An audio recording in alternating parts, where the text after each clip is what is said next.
So my role at the University of Liverpool is slightly different to other academics at the University of Liverpool because I work part-time because I set up a spin-out company called Atomic AM. And this is not my first company. My first company was set up actually in October 2019 that came out of research that I did whilst an academic in the School of Engineering. So my background is in chemistry. I then moved into an engineering department and I applied my chemistry knowledge into a manufacturing discipline. And from that, I secured some IP. From that, I set up my first spin-out company, Meta Additive. And that worked in the 3D printing space, printing metals and ceramics, advanced manufacturing technologies. I then sold that business to a company called Desktop Metal. I came back to the university, and by that time I'd been promoted to Professor of Manufacturing at the School of Engineering. And then shortly after that, I set up my second spin-out company. My role is bridging the gap between academia and industry. Manufacturing isn't one thing. It can introduce you to a whole host of different people, different scientific and engineering areas. And I think that's really what excites me the most, is that we can work together to create the next manufacturing process that allow us to thrive as a species. And that really excites me. And it gets the thing that gets me out of bed every morning is the diversity of the sector that I work in.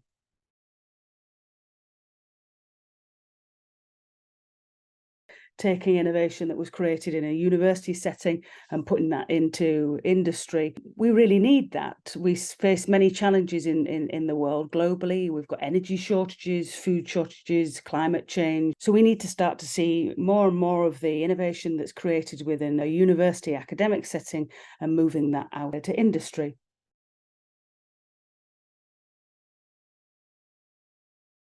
The thing that I'm most proud of in my professional life is being able to successfully do that. So Meta Additive was a success. It started as an EPSRC grant when I was a senior lecturer.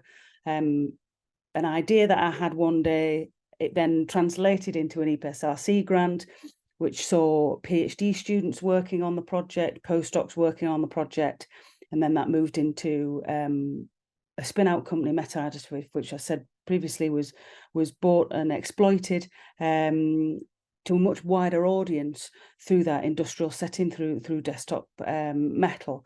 And I think that's really one of the things that I'm most proud of, and carry on doing that now with my new company, Atomic AM. A woman in a heavily male-dominated area can be quite challenging. Often ideas are put forward by myself or comments are made, and sometimes they don't always land as quickly as they do when our male counterparts make those comments. So there's still quite a lot of work to do in that area. There's still not many women in the manufacturing industry, and I'd really like to see that change. We really need to see that diversity of workforce and diversity of team if we're going to be able to create innovation. So yeah, it's not without its challenges. We've just got to keep at it. Although we're outweighed by the men, there still are a lot of women that are in that space. Please try and search and seek out other women working in the manufacturing sector, and let's start to create a strong community. And that to know that our work is important and we need to keep doing that. And that actually we don't know who else looks at us. And so we're creating the role models for the future generations that will go off into the manufacturing sector. And the future is bright. I do believe that.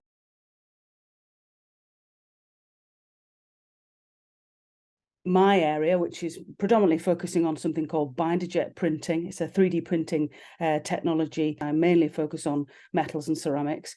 And although there's been seen a lull in other additive manufacturing technologies, or maybe the excitement's not quite as prominent as it was, I think that binder jet still has a lot to offer.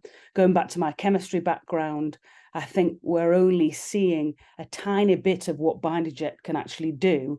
And if more people from the chemistry background, materials background started to work more heavily on the materials and bringing those to the focus of binder jet printing, we'll start to see much more impactful developments in that area, being able to print and manufacture a whole host of other technologies and applications that we haven't been able to manufacture, which will have a big impact on the world.